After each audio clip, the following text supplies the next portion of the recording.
Good afternoon. We call it Blur's Day, Thursday in the middle of COVID and all of that. It's been hard to keep in mind what day of the week it is because every day is the same. So I decided today I'm 1 week post-op from having the cystectomy, also ended up being a hysterectomy, a few ectomies going. We removed a few things. Left the ovaries, so they still have some use for me. The rest of it I don't need. So interestingly enough, after you've had abdominal surgery, it's a massive surgery. It's really hard to get over. But they have you walking around the very next day, and I've been able to do that. Lots of pain. Taking different medicines to help manage it, and that works as long as we stay on schedule. And I just got a twinge of pain as I said that. Power of suggestion, maybe. I don't know. But first time I put makeup on in I don't even know how long. But I decided I would do something nice for myself and review what my experience was like in surgery. So it was 2 days of meetings that were really hard, and I ended up in tears over some of them. One reason is because sometimes you end up with bruises like that because even at really big, nice, major hospitals like MD Anderson, you find people who can't find the vein, or maybe they're new or whatever. I don't know. I am covered top of hand to elbow on both arms with bruises and sensitive little arteries and veins because they took a lot of blood to check and see how your levels are. And you know how it is in the hospital. Every 2-3 hours, they're checking your vitals or taking blood from you. So it's exhausting. It's not easy anyway. And it's not easy if you can't have anybody with you in the hospital, which right now you still can't. So it's lonely and it's upsetting. And then you've got a new body to get used to. It's really hard. So they used a section of my, I think, large intestine. Don't quote me on that. A section of one of the intestines. They cut about a 6-inch piece and created like a little conduit. They called it an allele conduit. They connected the ureters, those are the two hoses that come down from the kidneys, to attach to the bladder. So there's not a bladder there anymore. So now they connect to that allele conduit, and that little conduit pokes through a hole in my side now, and then I attach a sticky pouch to it, and that is forever. So I always have an external pouch or a bag on the outside of my body. Not fabulous, but it's better than dying, and that was the other option, I guess. So stage 1, but super aggressive. Only reason that I'm here is because we caught it so early, and we did all this stuff. Crazy chemo for 3 months, take a break, and then now this radical cystectomy. And we hope that does the trick. Fingers crossed. And my hair's starting to grow back a little bit. But I cried in the hospital when they were showing me how to take care of this. It's called an ostomy wound. The whole topic gives me the heebie-jeebies. I don't want to talk about it. I don't want to deal with it. I don't want to see it, and I don't want to touch it. I don't want to know about it. I don't have a choice. So Coleman's been great. My husband's been amazing. I'm like, I can't even look at myself where the site of this thing is, and yet I have to. Every 3-4 days you have to change the pouch. It has a little plug at the bottom of the pouch, and you just have to be kind of aware. It's under my clothes, which you probably won't be able to tell right in here. And my stomach is still really swollen from all of that surgery. Lots of fluid and all that. I joked with a friend yesterday. Today I only look 5 months pregnant instead of 6 like I did yesterday. But it'll go down. It's only been a week. And anyway, that's the least of my concerns. But it's really upsetting. And he's been really good about helping me it takes really two people. It's hard to do the changing of the little pouch. You like need 4 hands. So that was that's handy that he's very helpful and not squeamish, because I really am. I'm the sort of person that can't look when they take blood out of my arms. Partly because it ends up looking like that half the time. Let's see, what else can I tell you? So it's got this little, the bag has a little, it's a little, just a little plug you pull out, which is attached. And then, so I just stand there like a dude, and it releases the urine into the toilet. It's really convenient when you think about it.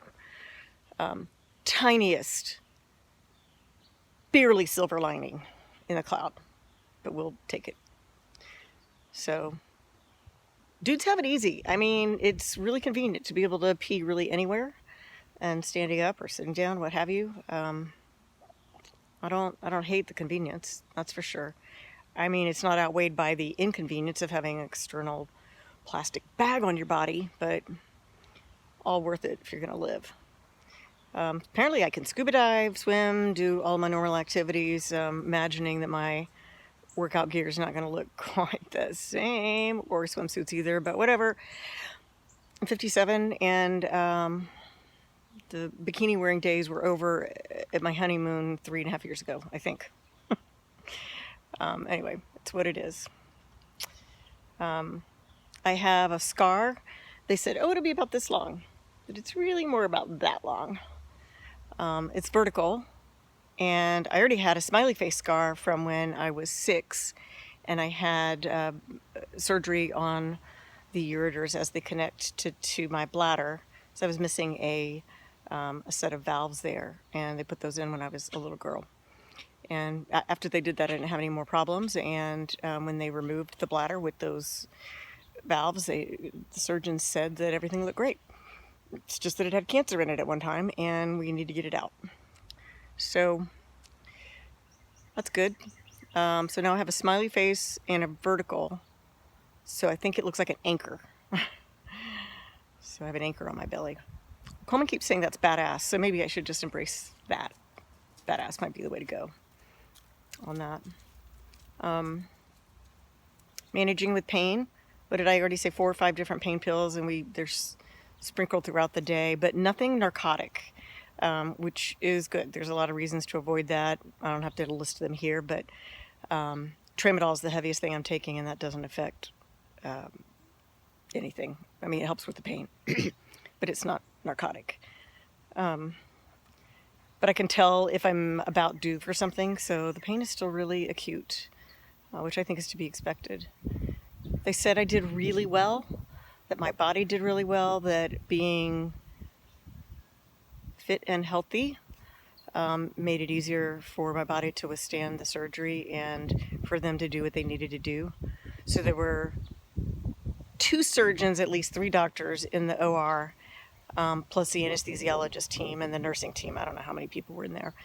But all 3 of them, I talked to all 3 of them after the surgery, and all 3 of them said positive, glowing things. And when Coleman was waiting to hear from me, because of course he had to drop me off that morning at MD Anderson last Wednesday. And I went in and I got in line with everybody else. There were 8 of us in line. Started to say enroll, not enrolling, not registering, signing in for surgery. And it was really odd. We were all standing 6 feet apart, with stickers on the ground, and 2 really nice ladies checking us in with plexiglass between them and us, and we all wore our masks, and everybody else wore their masks, and they go, okay, you're bed 19, and then you go down to bed 19, and somebody tells you, okay, here's your gown and socks, change into that, put your clothes into this other bag, and you kind of hurry up and wait. So I got there at 6, I think they wanted, and by about 8, the anesthesiologist team was in there and gave me something that made me feel a lot better. So in about 5 seconds, I went, ooh, I feel that, and then I was gone. I don't remember anything after that. Get him. That's Casey. She'd get that squirrel. She didn't get that squirrel. I don't think she's ever caught one. And then I woke up, let's see, that was 8 a.m. and I woke up at 7 p.m. in the recovery room with a really sweet nurse, and I said, "Oh, I'm so sleepy. Can I just go back to sleep?" She said, "Sure." Wait, it was 5 p.m. Woke back up at 7, and she called my husband, who, again, like I said, dropped me off at the curb at the hospital, and then he drove back to Austin, and then he just paced while he waited to hear from the surgeons to see how it went. And so on Wednesday at about 11:30, 12, he heard from Dr. Kamat, the first surgeon, to say that the removal, the demo, had all been done and gone well, and that the next doctor, Dr. Smith, was in there recreating and rebuilding. And so then he heard from Dr. Smith at the end of that, about 3 hours later, and both of them had happy, glowing reports, and that had to be a huge relief to him. And then I stayed in the hospital 4 nights. They threatened to keep me another because my salt levels were low. And I was devising a plan for how I would break out because I couldn't take another night in there by myself. I just couldn't.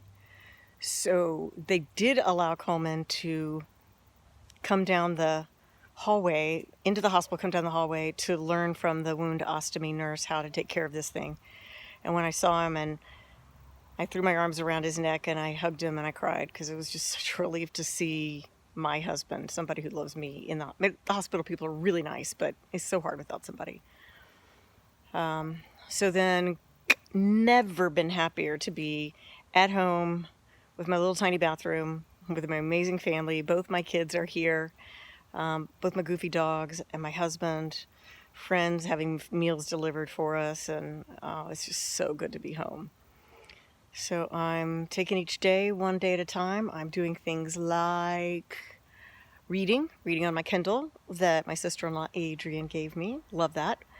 I pulled out some coloring and activity books I actually bought for the kids when they were younger, that are focused on different artists. So there's Paul Klee, there's Kandinsky, there's the one I'm working on now, Edward Hopper, and you can color them just like the paintings, or mix them up, or what have you. And that's a good, fun, meditational, sort of relaxing of the brain way to spend time. So I've done some of that, done some journaling. I don't nap that much during the day, not like with chemo. I'm not as tired.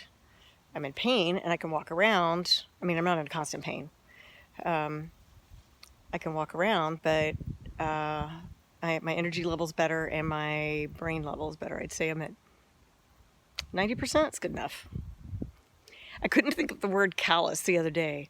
I was talking to my son. We were having a really interesting conversation, and I was trying to think of the word.